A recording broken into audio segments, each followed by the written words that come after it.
नमस्कार, मैं अभिषेक श्रीवास्तव, एडवेंचर स्वराज। दोस्तों, आगामी 16 दिसंबर को विजय दिवस का दिन है और इस दिन हमारे भारतीय सैनिकों को समर्पित काव्य संध्या का आयोजन है। ये काव्य संध्या श्री सुमंगलम सेवा न्यास के संस्थापक श्री अरविंद जी ने शुरू किया है। इस आयोजन का विशेष महत्व क्या है, इस आयोजन को करने का उद्देश्य क्या है, आइए हम लोग जानते हैं श्री अरविंद जी से। नमस्कार। नमस्कार। तो जैसा कि इस समय प्रयागराज में चर्चा का विषय बना हुआ है विजय दिवस को लेकर, इस दिन आप संध्या काल में काव्य संध्या का आयोजन कर रहे हैं, जो हमारे 1971 युद्ध हुआ और उसमें जो सफलता प्राप्त हुई, हमारे कुछ शहीद सैनिकों के लिए समर्पित आप आयोजन कर रहे हैं। इसके विषय में आप हमारे दर्शकों को बताएं। श्री सुमंगलम सेवा न्यास के तरफ से 2012 से ही हम शहीदों के लिए, भारतीय सैनिक जो भारत की स्वतंत्रता के लिए, इस स्वतंत्रता को अक्षुण्ण बनाए रखने के लिए या भारत को स्वतंत्र करने के लिए जिन भी महापुरुषों ने अपनी कुर्बानी दी है, ऐसे सभी महापुरुषों को श्रद्धांजलि देने की परंपरा हमने शुरू की थी। बाद में जो इस स्वतंत्रता को अक्षुण्ण बनाए रखने के लिए हमारे सैनिक, अर्धसैनिक बल के जवान जो सीमा पर या नक्सल गतिविधियों के कारण जो शहीद हुए, उनके परिजनों का भी सम्मान करने का हम लोगों ने बेड़ा उठाया और लगभग 7 वर्षों तक लगातार हम लोगों ने इस काम को किया। कभी राम वाटिका में, कभी लापुर तुलसी मंच पर इस कार्यक्रम का आयोजन होते थे और इसमें परिजनों के सम्मान के पश्चात देश के बहुत ही धन्य और ऐसे सरस्वती पुत्र राष्ट्र कवि, बड़े ओजस्वी वीररस के कवियों का एक सम्मेलन भी करते थे हम लोग, जहाँ उनके कविता पाठ होता था। ये परंपरा चली, परंतु कोरोना में ये बंद हो गया। फिर से हम लोगों ने इसको शुरू करने की कोशिश की है। 16 दिसंबर 1971 भारत के इतिहास के में बहुत ही ऐतिहासिक समय माना जाता है। भारत की सरकार ने भी इसको विजय दिवस के रूप में मनाने का संकल्प ली है और बहुत ही धूमधाम से भारतीय सेना और भारत की सरकार इसे मनाती है। हम लोगों ने भी सोचा कि प्रयाग में इस विजय दिवस को के अवसर पर इन वीर सैनिकों को श्रद्धांजलि देते हुए, उस समय के अभी भी कुछ सैनिक जीवित हैं, उन सैनिकों को क्यों न अपने मंच पर बुलाकर उन्हें सम्मानित किया जाए, उनके साथ कुछ पल साझा किया जाए, उनकी कुछ वीरता की कहानियों को सुना जाए।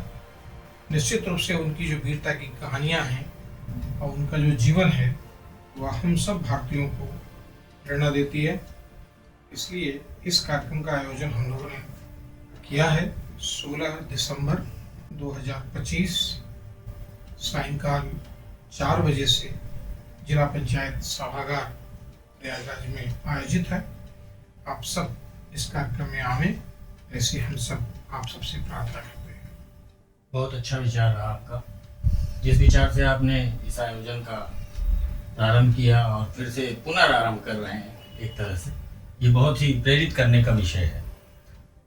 अरविंद भाई साहब, हम ये जानना चाहेंगे कि आप एक बहुत बृहद स्तर में इस आयोजन को कर रहे हैं। ऐसा आपको क्या लगता है कि समाज के सभी वर्ग के लोगों को इस आयोजन में आना चाहिए? देखिए, हम सब भारतीय सेना के ऋणी हैं जी।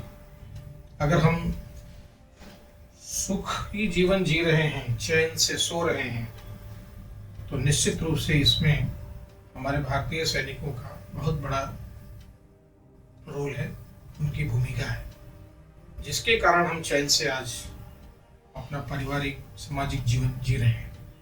इसलिए ये हमारा कर्तव्य है, ये हमारा धर्म है कि हम उन्हें याद करें।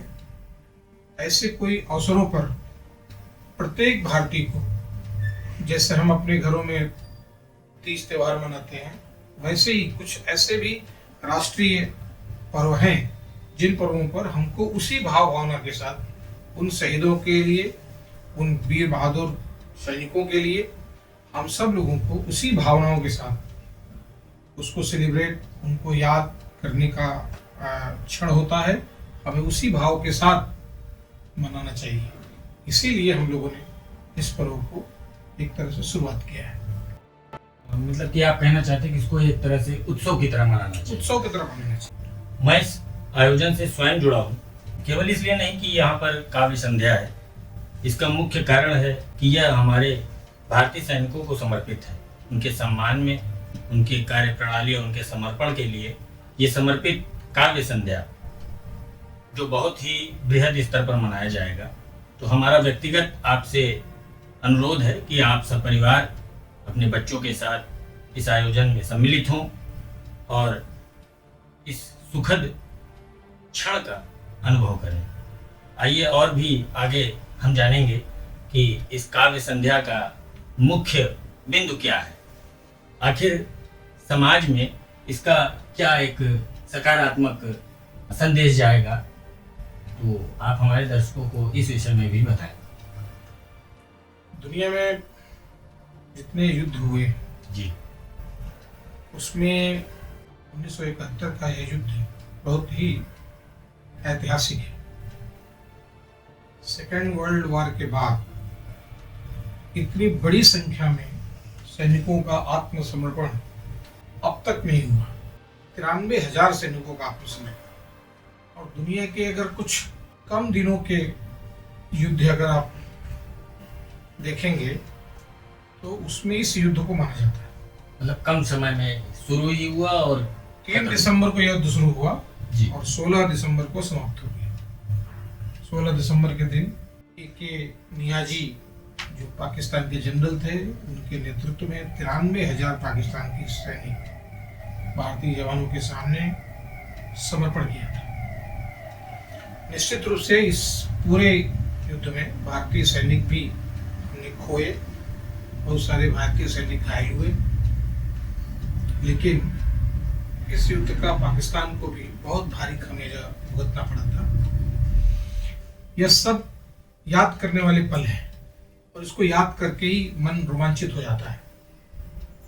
हम लोग उस दिन, कुछ पूर्व सैनिक हैं जो आज हम सबके बीच में हैं, उनको 16 तारीख को अपने मंच पर उनको सम्मानित करेंगे, कुछ उनसे अनुभव का साझा करेंगे और उसके तत्पश्चात हम लोग एक राष्ट्रवादी कवियों का एक कविता पाठ हम सब सुनेंगे। बहुत ही ओजस्वी कवि हैं, हम सब उनको जानते हैं। सुमित मिश्रा ओरछा के रहने वाले हैं और गौरव चौहान इटावा के रहने वाले हैं। ये दोनों बड़े ही जोशीले कवि माने जाते हैं। राष्ट्रवाद से भरपूर ये कवि अपनी कविता के माध्यम से आम लोगों को झकझोरने का, आम लोगों को देश सेवा करने की प्रेरणा देने का काम करेंगे। निश्चित रूप से यह कार्यक्रम बहुत ही उत्साहजनक है। अगर हम इस कार्यक्रम में उपस्थित होते हैं तो निश्चित रूप से राष्ट्र के लिए कुछ कर सकने की इच्छा मन में हम अवश्य पालेंगे। अद्भुत। भाई साहब, जैसा कि हमने इस आयोजन के बारे में जाना, तो एक इसमें सामूहिक वंदे मातरम का भी आपने चर्चा किया, तो इसका क्या मुख्य उद्देश्य है? वंदे मातरम हम भारतीयों के लिए वह मंत्र है जिससे कि लाखों लाख भारतीय राष्ट्र प्रेम की गंगा में बहते हुए इस राष्ट्र को स्वतंत्र कराया। ऐसा ये वंदे मातरम की रचना के 150 साल पूरे हो गए। यह वंदे मातरम मात्र गीत नहीं है, ये वंदे मातरम देश की आज़ादी का बहुत बड़ा एक मंत्र है, जिसको गाकर अनेक क्रांतिकारियों ने फांसी के फंदे पर चढ़कर हम सभी को प्रेरणा दी।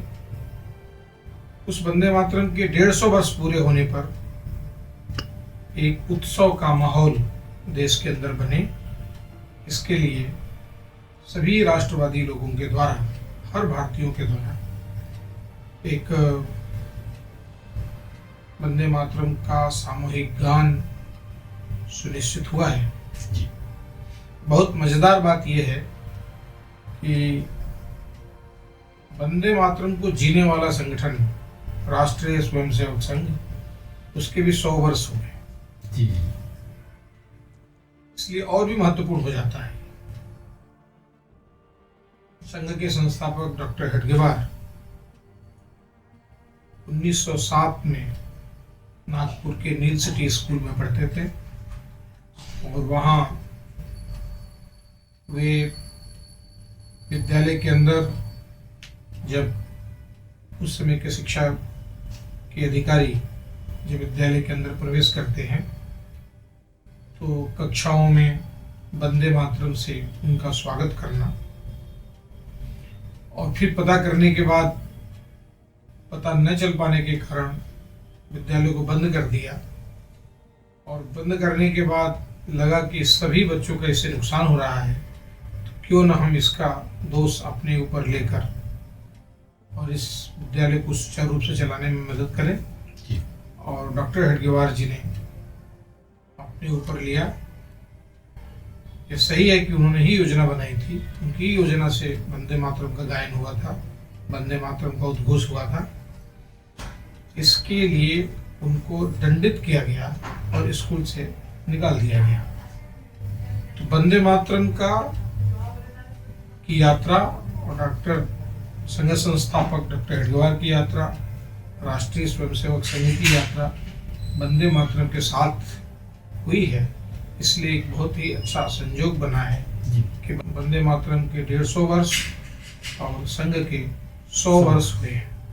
इसलिए सब देशवासी वंदे मातरम के 150 वर्ष पूरे होने पर एक उत्साहपूर्वक कार्यक्रम देश भर के अंदर कर रहे हैं।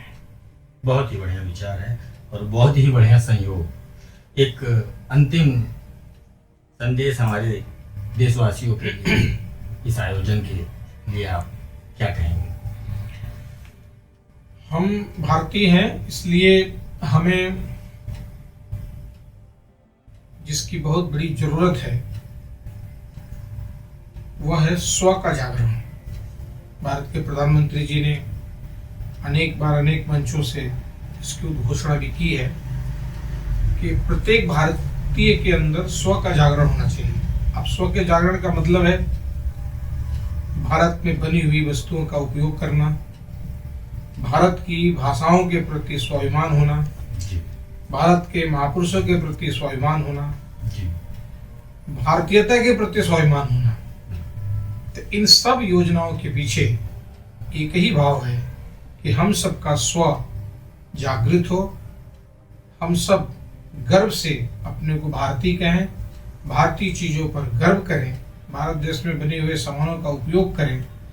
इससे निश्चित रूप से अपना देश, अपने वो पूर्वज जिन्होंने देश के लिए अपनी आत्माहुति दी है, वे सब लोगों को यही एक श्रद्धांजलि है कि हम उनके बताए हुए मार्गों पर चलते हुए ये स्व का जागरण हम सबके अंदर हो, सबके अंदर स्वाभिमान जगे, भारत के प्रति स्वाभिमान जगे, अपने प्रति स्वाभिमान जगे। यही सब चीज़ें उन महापुरुषों को श्रद्धांजलि होगी। यही हम सब करना चाहते हैं, संपूर्ण समाज के अंदर अपना स्व का जागरण हो, जिसके कारण यह देश एक शक्तिशाली देश के रूप में स्थापित होगा। अभी हम सब ने देखा है कि दिवाली को यूनेस्को ने भी एक विश्व धरोहर के रूप में स्थापित किया है। तो निश्चित रूप से अगर हम सब गर्वपूर्वक अपने तीज त्यौहार, अपने उत्सव, अपने महापुरुषों के बताए मार्गों पर चलते रहेंगे, तो संपूर्ण भारत के स्थान, इनके उत्सव सब विश्व धरोहर के रूप में स्थापित होंगे। इसके लिए बहुत बहुत शुभकामनाएं अपने भारतीयों के लिए। जी, इस आयोजन को सफल बनाना ये हमारी और आपकी सामूहिक नैतिक जिम्मेदारी बन जाती है। जब आयोजन राष्ट्रहित सर्वोपरि हो तो वहाँ से हमारा आपका संकल्प प्रारंभ होता है कि किस प्रकार से इस तरह के जो आयोजन हमारे सैनिकों के लिए, हमारे देशवासियों के लिए, अपने विश्व धरोहर के लिए मनाए जाते हैं, वहाँ पे किस प्रकार से जन समूह के साथ एकत्रित हों और आयोजन को सफल बनाएं। एक बार आपका बहुत बहुत धन्यवाद अरविंद भाई साहब, आपने अपने कीमती समय में से थोड़ा सा समय हम लोगों को दिया और पुनः हम लोग चाहेंगे कि ऐसे ही आयोजन आप करते रहें, समाज में नव चेतना जागृति का कार्य होता रहे और समाज का कल्याण हो। बहुत बहुत धन्यवाद। नमस्कार। मैं अभिषेक श्रीवास्तव, एडमिन जन स्वराज। धन्यवाद।